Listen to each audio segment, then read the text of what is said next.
What's going on, guys? It's Jimmy here, and welcome to our daily show where we discuss the fourth stimulus check update, what's going on in the United States, Washington, D.C., daily news, money, investing, and the next stimulus package, which has been announced at $3.5 trillion. But we literally have one Democratic senator, Senator Joe Manchin, threatening to upend the entire package, now saying he might vote no if the price tag is at $3.5 trillion, and saying he only wants to spend potentially $1.5 trillion, less than half the size of that package. In this video, we're going to go over the latest details of that and what Democratic senators are saying about him and what is going to happen next, as well as what is going on in our country today, potential new vaccine mandates, and lawsuits against President Biden with the vaccine mandates that he just announced. Yeah, there's a lot going on in our country today. If you're new to the channel, make sure to subscribe down below. I will keep you up to date with everything going on in our country. Remember, new videos come out here every day at 10 a.m., 3 p.m., and 8 p.m. Eastern Standard Time. If you find these videos helpful, don't forget to hit the like button for us down below, and let's jump right in. Could more vaccine mandates be coming soon to airline travel in the United States? Dr. Fauci said he would support vaccine requirements for airline travel. Check this out. Dr. Anthony Fauci said in a new interview that he would support vaccine requirements for airline travel in the US. Quote, I would support that. If you want to get on a plane and travel with other people, that you should be vaccinated. Dr. Anthony Fauci said in an interview with the Skim This podcast that was taped on Friday and is set to be released this Thursday. Fauci's backing of a travel vaccine mandate comes after Representative Don Bayer, a Democrat from Virginia, introduced a bill on Thursday that calls for all airline and train passengers in the U.S. to show proof of vaccination or present a negative virus test in order to travel. The legislation, dubbed the Safe Travel Act, advocates for all travelers on Amtrak and commercial airlines to be vaccinated against the virus or provide a negative test within 72 hours of traveling. This is just a bill, but a proposal, but has not passed yet. The bill also seeks to require all employees, contractors, and subcontractors of Amtrak and commercial airlines to either show proof of vaccination or present a negative test at least once per week. Let me know your thoughts. Do you think this will be coming to airlines soon? Are you for it? Are you against it? Let me know your thoughts down below in the comments. President Biden just announced new vaccine mandates that could cover up to 100 million people working at jobs that have over 100 employees per location. New vaccine mandates and legal challenges will be coming soon as multiple groups of Republicans say they will be challenging the president and the Biden administration in the court of law. However, we already have some precedents on what will potentially happen with these lawsuits. The courts have long held that employers do have the right to require vaccines for their employees, but Biden's plan raises the question over whether a president can mandate such requirements for the private sector, which is a little bit different. Some experts believe Biden is on strong legal footing, but they expect the new rule for businesses, which will be spearheaded by the Labor Department's Occupational Safety and Health Administration, OSHA, to trigger numerous lawsuits. Those challenges could end up halting implementation of the rule, and any lawsuits may find their way to the Supreme Court, which will be decided by a 6-3 conservative majority, a 6-3 Republican majority. There's 6 Republicans on the Supreme Court and 3 Democrats on the Supreme Court, which could prove troublesome for President Biden. Lawrence Gostin, a public health law professor at Georgetown University, said Biden is, quote, on rock-solid legal ground because of the powers granted by Congress to the president through the Occupational Health and Safety Act of 1970. Biden's new COVID measures would represent an unprecedented application of that law, though. Quote, if there were ever a true emergency situation in our modern history, this is it, he says. What it will do, if it will be fully implemented and quickly, it could boost our overall population vaccination coverage so high that it would have a good chance of containing the virus by the spring. However, Gabriel Mailer, an attorney and a conservative writer, countered that Biden is on weak footing because the order is in the works is what's known as an emergency temporary standard, an ETS, meaning it doesn't go through the full rulemaking process that can take months or even years. That most recent such order was issued in 1983 to protect workers from asbestos. The OSHA law has never been used to require a vaccine. Quote, Mailer says that the odds are not good, at least insofar as the mandate is authorized using an emergency temporary standard. The Supreme Court has actually in the past set the stage for vaccine mandates several different times. In 1905, where they granted states the authority to issue vaccine mandates. Also 20 years later, where they barred unvaccinated children from schools for not having their vaccines. And also most recently, just last month, when the current Supreme Court ruled that they will not block an Indiana University vaccine mandate. So that was the current Supreme Court just last month saying that they won't block a vaccine mandate. So right now, it doesn't look like, again, we'll have to see, that it does not look like we'll be seeing a lot of vaccine mandates overturned, but only time will tell. Now, on the next stimulus package, the heat is coming on Senator Joe Manchin. We had him on the show yesterday doing an interview. Both Joe Manchin and then Bernie Sanders did an interview, and are the Democrats jumping on Senator Joe Manchin. He is just being completely lambasted by his own Democratic Party. Yeah. Senator Joe Manchin said in the interview that he would not vote for the Democrats' reconciliation bill at a $3.5 trillion price tag. He would vote for it at a $1.5 trillion price tag. But Senator Bernie Sanders, who's the Senate budget chairman, thinks that he'll come around. And President Biden thinks he'll come around too and says that he will be meeting with him here. I don't know if they have a date set to meet yet, but said that they will be meeting here sometime soon.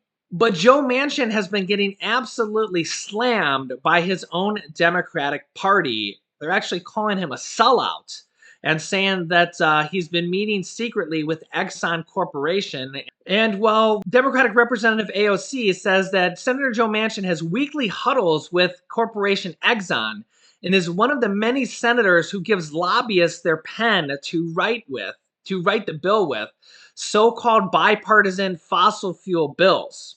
She says it's killing people, our people, at least 12 last night, and she's sick of this bipartisan corruption that masquerades as a clear-eyed moderate. Yeah. Here is Democratic Representative John Yarmuth to give us more perspective on the situation. Check this out. Congressman Yarmuth, great to see you. Welcome to the Sunday Show. Good to see you. Thanks, Jonathan. Good to be with you. All right. So let me get your reaction to your colleague, Congresswoman Ocasio-Cortez, and her reaction to Joe Manchin. Is that helpful in this whole process? Well, none of this is really helpful. And one of the things that I've asked to kind of rhetorically about Senator Manchin is, what does he think he's accomplishing? He's basically trying to tank this entire effort on the Biden administration. But more importantly than that, he's trying to be an impediment to things that the American people desperately need and totally support. Mm-hmm. So I don't know which of these things he thinks are not important to the country: childcare, senior care, dealing with climate change. He probably doesn't think that's really all that important, although there's plenty of flooding in West Virginia. And the child tax credit, many, many other things that are in this Build Back Better plan. So I think, Senator Manchin says that he just wants to make sure that West Virginia has a seat at the table. That's all well and good, but that doesn't mean he gets to order for the rest of the country. Mm-hmm. And what he got his last election, he got 290,000 votes. That means his constituency is less than 1/10 of 1% of the entire country. So I think what he needs to do is consider his greater obligation, and that is to men and women and children across this country and to future generations who are going to be suffering from 100-year-old schools for an inferior trained workforce, a climate that is uninhabitable. I mean, these are all the things that are at stake right now. So if he wants to put a pause on these, as many other people have said, Mother Nature is not putting a pause on climate change. Well, so to me, I don't know what the answer is. It's not his fault he is in this position of power, but I think it is his fault if he doesn't recognize his greater obligation. Well, Congressman Yarmouth, Senator Manchin was on Meet the Press, and he said, quote, "We don't have an urgency," which is why he's still calling for a pause. And yet this flies in the face of what I believe is a Wednesday deadline for bills to be written, at least in the House, to move this forward. I mean, let's just say that there isn't any urgency. What's your pushback to this idea that there's no urgency? Well, again, I think it depends on whether you mean a few days or weeks or whether you're talking about a year or several years. Clearly, there's probably not an urgency that next Wednesday or next Friday, although the schedule that we have is important because we're coming up against the end of the fiscal year, and we want to get many of these things done in time to begin the process of implementing many of these programs. And you have to remember, if we don't pass these until next year, these programs take several years to implement. We're not going to have universal child care available the month after we pass these bills. The same with all of the elements of the program. So, yes, there's a sense of urgency because we can't wait 4 years to start dealing with climate change. We can't wait 4 years to begin providing free pre-K education to America's children. This to me is the most critical thing we can do to make sure we have a sustainable future, educate our kids. So, yes, a matter of days, no problem. A matter of months or years, then we get into a further delay of implementation, and there's no time to waste. You know, Congressman, you just mentioned a moment ago in that answer about the need to fund the government. You are coming up on a whole lot of deadlines, as we see here. By September 30th, you got to fund the government, you got to raise the debt ceiling, you have to pass emergency disaster aid, you got to do the bipartisan infrastructure bill, and do the $3.5 trillion reconciliation. Let me just pause that right there. Wow. Look at that. Look at all these things that they got to do here. And the government fiscal year ends on September 30th here, which is about 2 weeks away. 2 weeks away, which is when they have to fund the government or to pass a stopgap. And Treasury Secretary Janet Yellen has said that by next month, the government is going to default if they don't raise the debt ceiling, which is number 2 there. They have to pass emergency disaster aid legislation for the hurricane that just came through. The bipartisan infrastructure bill and the $3.5 trillion stimulus package. Yeah, there's a lot on the plate here. And Joe Manchin seems to think that there's no urgency. There's no urgency. Man, this guy, can you believe this guy? No wonder his approval rating is plummeting fast. Joe Manchin, that is. Can't believe this guy. And he thinks there's no urgency. There's no urgency. Look at this to-do list. There's no urgency. It's crazy. Absolutely crazy. Are you going to be able to do all of these things by September 30th? Well, clearly we have to do something to fund the government. We're not going to allow a government shutdown. We've seen the disastrous effect that it has on the economy just within the last 10 years on a couple of occasions. We cannot afford to let the debt ceiling be breached because we're not going to let the full faith and credit of the United States government be in question. This is something that is bizarre to me. My Senator Mitch McConnell is running around the state taking credit for money that's come back to Kentucky, and that he takes credit for passing the CARES Act a couple of years ago, and yet now he doesn't want to pay the bill. I mean, this is kind of the Trump school of business: incur debt and then don't pay for it. So I don't really understand what the issue is here. I've heard Mitch on many occasions say we're not going to let the country default, and now he says Democrats have to make sure it doesn't. Well, this is just the height of partisan irresponsibility. But to answer your question, real quickly, we'll get the government funded, we'll get the debt ceiling raised, and we're going to vote week after next on the bipartisan infrastructure bill, and presumably we'll vote on the Build Back Better Act as well, because we made an agreement that we would pass both of them. Yeah, so as you can see here, there's a lot going on with our country. They have to pass a government annual budget or a stopgap. I think they're just going to go for a stopgap, which is basically a temporary government funding bill, which they did last year as well, to just fund it with the current funding just for temporary measures for like a month or two or anything along those lines. Which is probably, I've already kind of read some information that they're going to try to do that. They're going to need a bipartisan agreement between the Republicans and the Democrats for that. I haven't seen anything that the Republicans are going to not agree to that.